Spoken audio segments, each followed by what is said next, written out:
Hola, buenos días. Hoy vamos a leer un tiempo para rectificar. Amados hermanos, tomando las palabras que fueran dichas por el Maestro, mi voz os dice, buscad el reino supremo y su justicia, y lo demás os vendrá por añadidura. Y tomando el espíritu del concepto, repito a vosotros, preparaos viviendo con justicia y con apego a la verdad, como trabajadores de las viñas del Señor, para que tengáis derecho al reino prometido, y todo lo demás os venga por añadidura. Alistaos en las filas de Cristo, como buenos soldados os diré, tomando las palabras que mis pobres oídos escucharon, cuando su voz me dijo, Saulo, necesito hombres valerosos, buenos soldados como tú. Yo sentí que el rubor subía a mi rostro. Sentí que mis piernas no me sostenían. Era tan grande el peso aquel que se depositaba sobre mí. ¿Y quién era yo? Pasada la primera reacción, vino a mi mente la íntima satisfacción por lo que me acontecía. Porque si así me hablaban, ello demostraba que quien me hablaba sabía que yo podía cumplir y llegar al final de la misión encomendada. Y si él me llamaba, con buena voluntad me prestaría, para que no quedara un rincón de la tierra en el que no fuera depositada la simiente evangélica. Y en este tiempo sucederá igual, porque ya existe madurez en vosotros, y esto os torna en responsables. Tenéis la convicción interna, nacida del conocimiento supremo, que va germinando en vosotros. Tenéis voluntad, conciencia y confianza. ¿Y qué más da que seáis un corto número de estos? En el segundo tiempo solía decir Felipe, Señor, cada día que pasa vamos siendo menos, ¿y cómo tendrá que multiplicarse la siembra?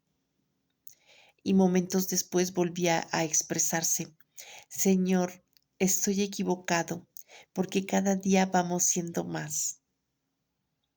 Así vosotros, bien que lo decís, mas no interesa que el número de los vuestros, los de buena voluntad, sean pocos, si en vuestros hombros se puede depositar una responsabilidad muy grande, porque sois maduros y serenos ante los anuncios vertidos en tantas ocasiones. Poseéis la seguridad interna que os hace esperar pacientemente y confiadamente. Y esto es un galardón que estáis ganando a base de constancia, porque nunca las grandes misiones podrán confiarse en los endebles hombros de quienes, sintiendo temor ante el peso de la responsabilidad, en huida vergonzosa, son desertores de las filas de Cristo. Porque para servir en estas filas hay que poseer tres condiciones que son las siguientes. Integridad absoluta, para que podáis llegar al final del cumplimiento, llevando sobre vosotros tan grande responsabilidad. Segunda condición, voluntad. Voluntad a toda prueba y fortalecida ésta en el duro crisol de las labores que vais desarrollando día tras día, en las que va creciendo vuestra convicción interna, mediante los trabajos que pasáis por manteneros firmes en el ideal supremo, en el que solamente caben los que en forma estoica desenvuelven sus vidas, en medio de las tempestades que se levantan por doquiera, las mismas que hacen sucumbir a las almas débiles. Tercera condición, la fe. Pero esta debe ser una fe viva y consciente, fe nacida del conocimiento razonado que lleva al hombre a crecer siendo así que nada le hace tambalear. Y estando en posesión de estas tres condiciones, ¿qué pueden las tempestades humanas contra la roca de la eternidad, a la que os aferráis con voluntad, con fe y con integridad?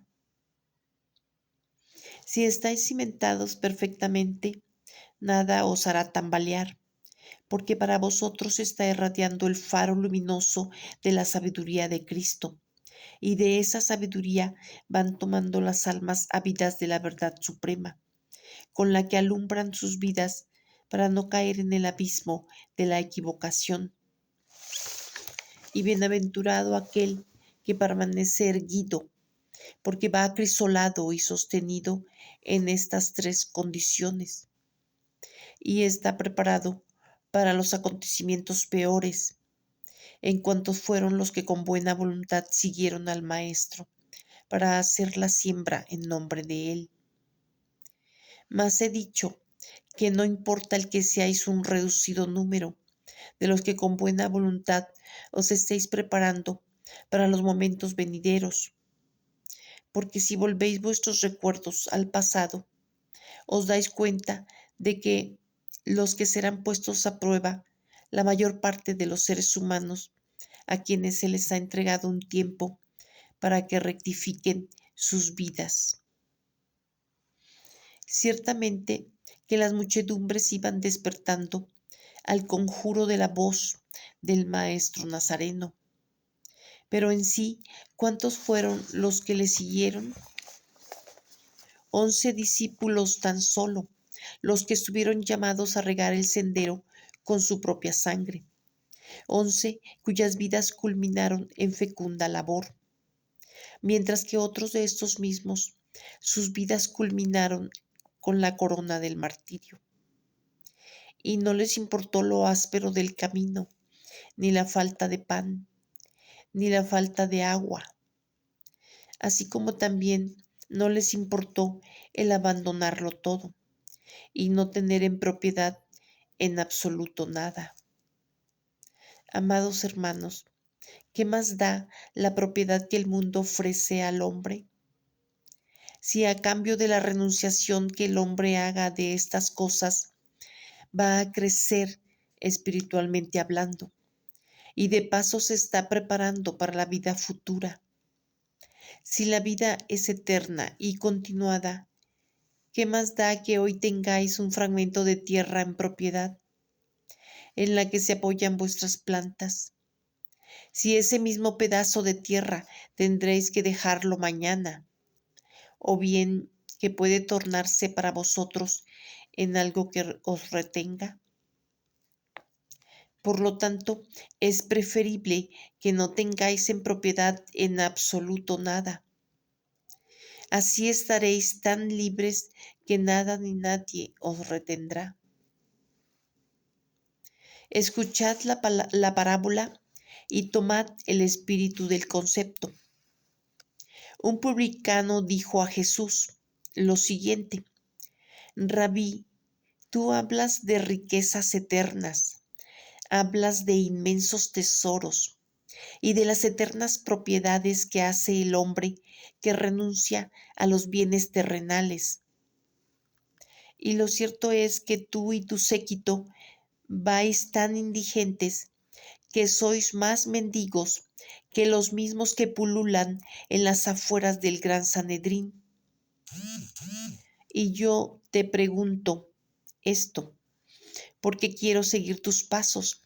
Y diciendo esto, el publicano levantóse la túnica para enseñar que llevaba colgado a la cintura un grande saco con monedas. Galileo, si he de seguir tus pasos, ¿qué me aconsejas respecto a lo que debo hacer? Como ves, traigo conmigo oro, tengo muchas riquezas, soy grande e inmensas propiedades tengo. Poseo grandes viñedos, a más de cientos de esclavos, otros tantos camellos y dromedarios. Y mi pregunta es, ¿qué debo hacer con mis riquezas para poder seguirte? Y Jesús, contemplando el rostro de aquel hombre, en silencio quedóse por un rato, para luego contestarle: bien decís que mi séquito es tan indigente que lo es más que el de los mendigos que pululan en las afueras del gran Sanedrín. Y vos, siendo inmensamente rico, vos que tenéis propiedades, oro, esclavos, viñedos, ganados, vos que tenéis todo esto, ¿queréis seguirme? ¿No comprendéis, buen hombre, que de seguir tras de mí te verás muy pronto reducido a ser un mendigo más? Y el publicano quedóse en silencio, mas volvió a insistir: Galileo, enumero mis riquezas, porque tú no las conoces.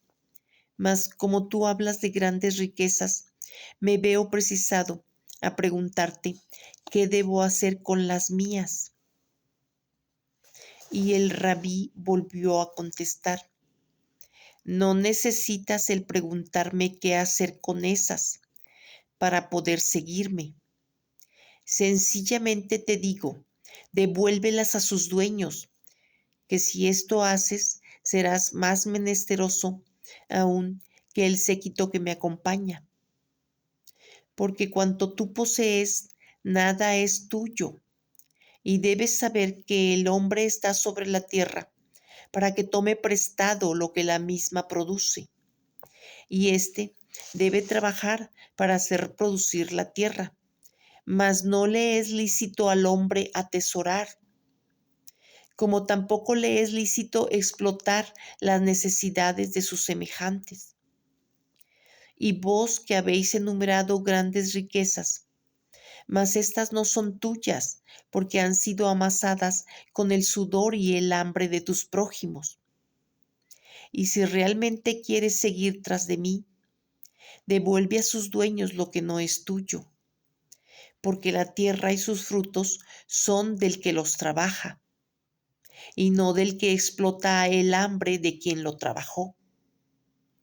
Regresa a sus dueños el fruto laborioso de su trabajo de años, y cuando esto hagas, en verdad que te habrás convertido en un indigente mucho más grande que el séquito que me acompaña, porque estos que van junto a mí son indigentes del cuerpo, mas no del alma.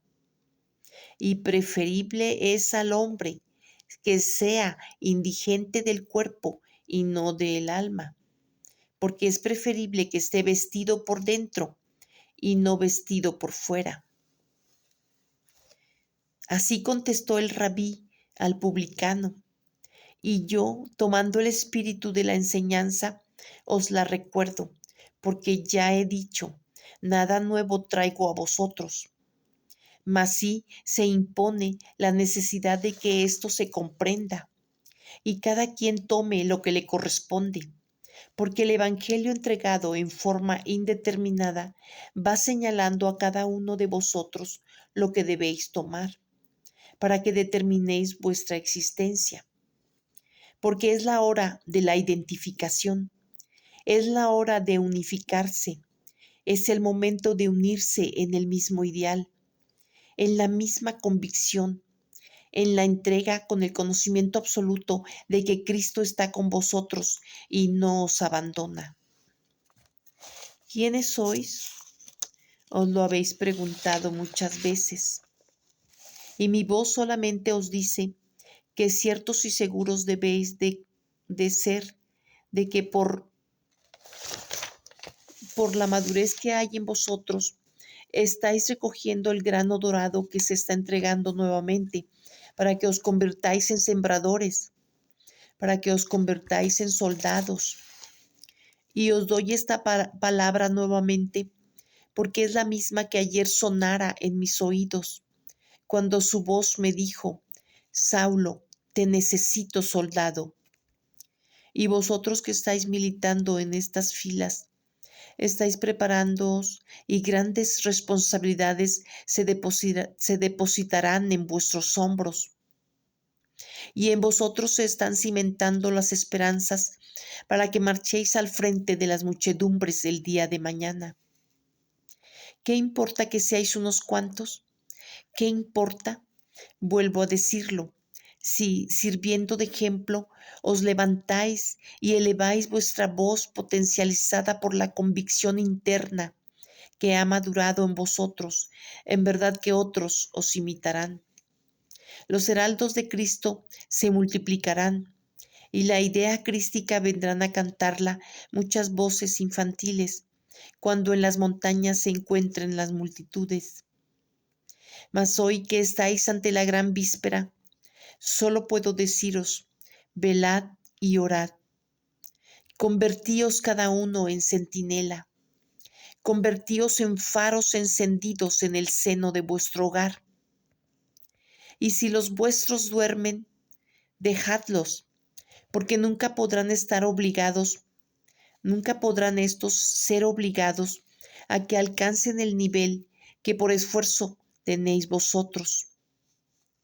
Mas si contempláis la tempestad que se avecina, velad vosotros, preparaos, porque seréis llamados para que entréis en cumplimiento abierto mucho antes de lo que pensáis. Hoy aún os toca aprender a tomar el espíritu del concepto para aplicarlo en vosotros mismos. Os toca crecer mentalmente, crecer en voluntad, en confianza y en fe consciente, para que estéis erguidos, serenos y no os confundan, porque la confusión nace de la falta de razonamiento, y estos prohijan una fe vacía, sin raíces, producto íntegro de la ignorancia, fruto de la imaginación y de la conveniencia. Mas quien es maduro sabe que no lo engañan, y éste, aceptando cumplir los postulados del Evangelio, sabe que Cristo está con él y se torna en un centinela, mediante la oración constante en que viva alerta. Y este ser será uno de los llamados a servir en los momentos apremiantes. No así sucederá con el que está dormido, porque sobre los hombros de este inconsciente nunca se podrá entregar una responsabilidad si para centinela no ha servido, porque se queda dormido.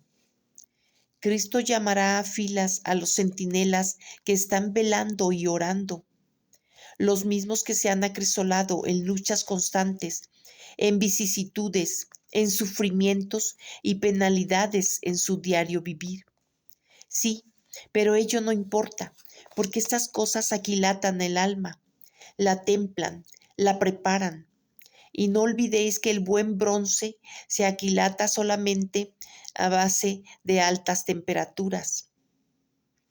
Y las almas templadas como el bronce servirán para dar serenidad y consuelo a quienes lo necesiten en los álgidos momentos.